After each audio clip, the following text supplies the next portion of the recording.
Hey everybody, it is Wintermute here, and I'm doing just a quick kind of explanation of what's next on my channel. I want to start off by saying I updated some of the reference sheets that I made and posted on MediaFire, so I will have an updated link below. Basically, a lot of this is the same, but I went and I added the political stuff over here.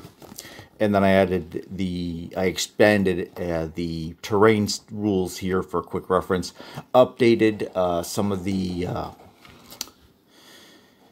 victory objectives that were updated on some of the sheets, and a few of the other odds and ends that were updated. I got rid of most of the background art.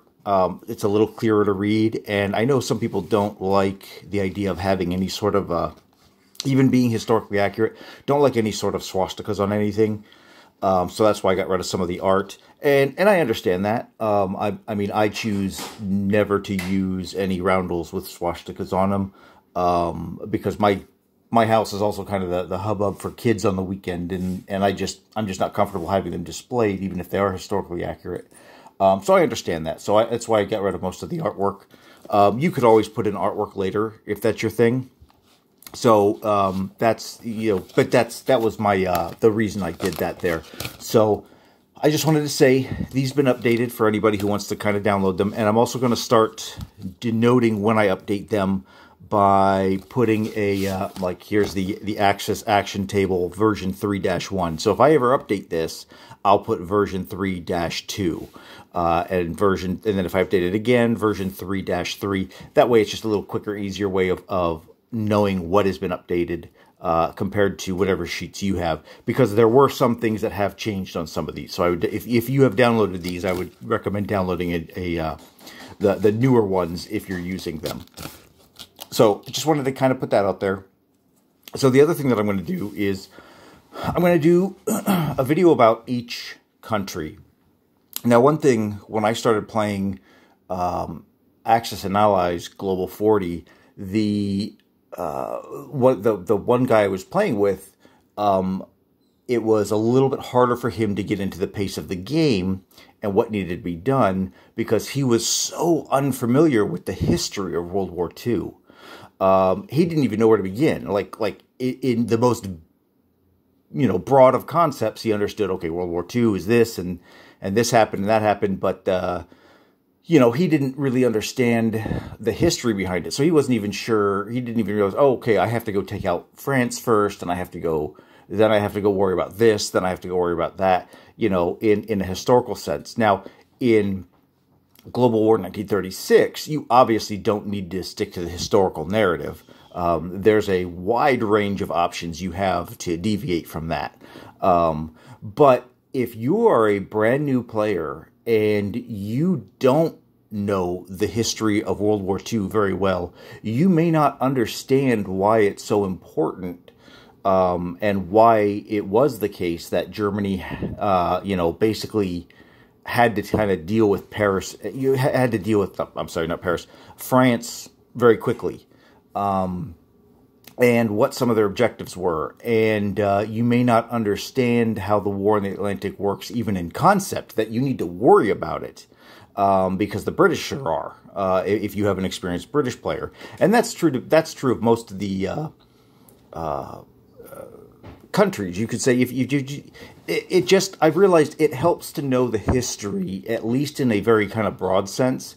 And if you don't even know that, then where do you start?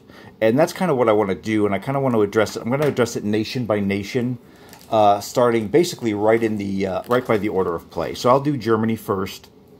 I'm not going to do a video for Spain. That kind of deserves its own thing. And then some of the minor powers like Vichy France. I'm not going to do something for Vichy France. I will address China collectively in its own video, KMT and CCP together. But, I guess once I get into the video, I kind of want to walk through the reference sheet, point out some specific things on the map, point out some things that the way certain rules interact with each other that may not be obvious right away, go over the victory objectives, and some of the wording in this stuff, and the effects that it can have that may not be quite as obvious until you've actually like gotten in there and played it. It's like, oh, okay, I see. Okay, that's worded that way for a specific reason. And then I'm also going to take a time to kind of point out wartime bonus income, how the Axis upset the Allies during peacetime, and each nation's special abilities and special units. I'm not going to go into tech for each nation. I already did a series on that. I will probably revisit that series at some point once I get more repetitions of the game under my belt. In terms of which tech to go for and which is good for each country. Though I think so far I stand by most of what I said in those original videos, so I think they still hold up. So they're going to be as they are, but I'm going to just focus on each nation. Now, some nations may take 1 or 2 videos, like Germany and the Commonwealth may take 2, just because there's so much going on there with them and their special rules and the things that they have to think about. They've, and well, Japan too, really, in some ways, they all have a lot of things to consider and a lot of things to deal with. And as a brand new player, like I've said before, I like to put a brand new player right in the driver's seat and give them Germany or give them Japan and make them encounter some of those more difficult rules early on so that they can kind of work through them earlier and understand them better right from the get-go rather than kind of, hand-holding them. And I know a lot of people like to give people America. I think that's boring. Don't give somebody America to start with. Give them, get them in the action. That's how I feel. Now, of course, everybody's different, and you got to know who you're playing with. But that's so this series is kind of geared towards new players who don't really know where to start. Like okay, we're gonna play your first game, and you're gonna take over Russia. Okay, great. Crap. What do I do? Okay, well, I'm going to hopefully at least address, maybe not in the specifics, but at least in concept, things you need to think about as playing Russia. Same thing with Germany and each other nation, to at least give you a starting point. And then the way you execute it will still be, I'm not going to go into details probably, and some individual topics, like specifically the way Germany could invade France, really deserves its own kind of video because there's so many options there and various ways of going about that. So, but I also want to address some things that I've kind of learned playing some of these nations in regards to, oh, well, you think, you didn't, I've had players who realize, oh, I didn't think I could do that. Oh, yeah, you can totally do that. Oh, okay, great. And a great example is one that came up with Russia destroying its railroad, which was addressed in a General Hand Grenade video.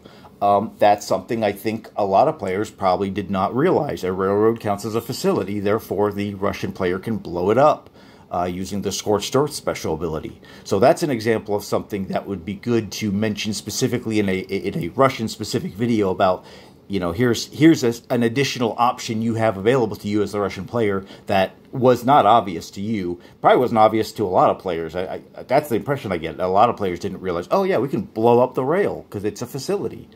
So that's kind of the intent moving forward with things. So like I said, I'm going to start with Germany. That'll be the first video, and then I'm going to go right in the order, turn order, and we'll just kind of take it from there.